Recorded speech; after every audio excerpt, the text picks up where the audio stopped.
I was in critical mass for the first time this week. I went because I'm stuck in traffic every day, and I see the destruction. I want to get out of my car. I want some way, an alternative. And I went as a protest. That's why I went. When I was there, it was absolutely fantastic.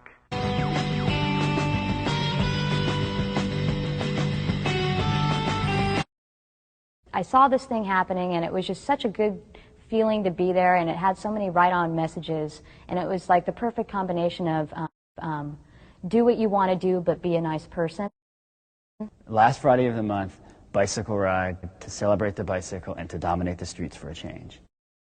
To experience what it's like to be in the majority.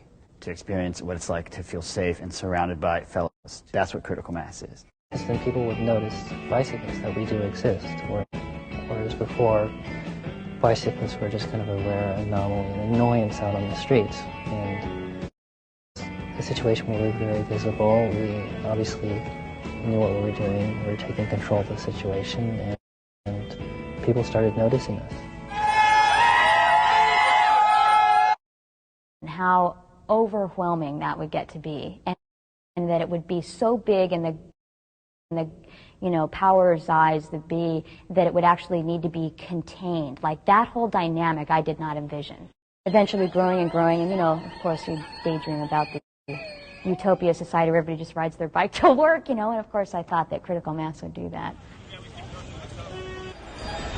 The notion of public space was also important to see if we could establish something on the street, a space where people could get in front of each other and actually converse and talk and interact. And the streets had become not so much a place that was had any community anymore. It was only a place to drive, and everybody's driving and everybody's in their car, and it's pretty much the same as the next car, and it's the same steering wheel, go home, see the same sitcom and everything, but everybody's doing the same thing, but they're doing it alone.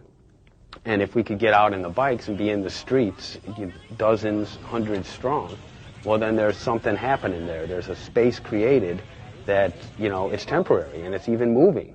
And it was an experiment.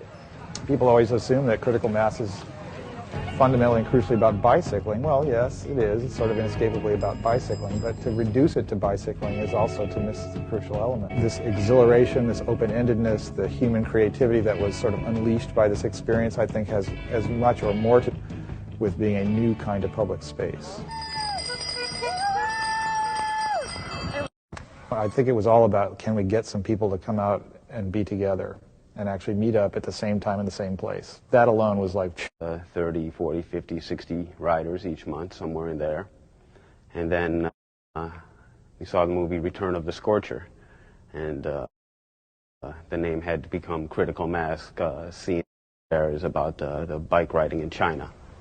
Buses, taxi cabs, and motorcycles coming through intersections with no traffic lights, and this kind of innate ability that they've developed over time to make that work.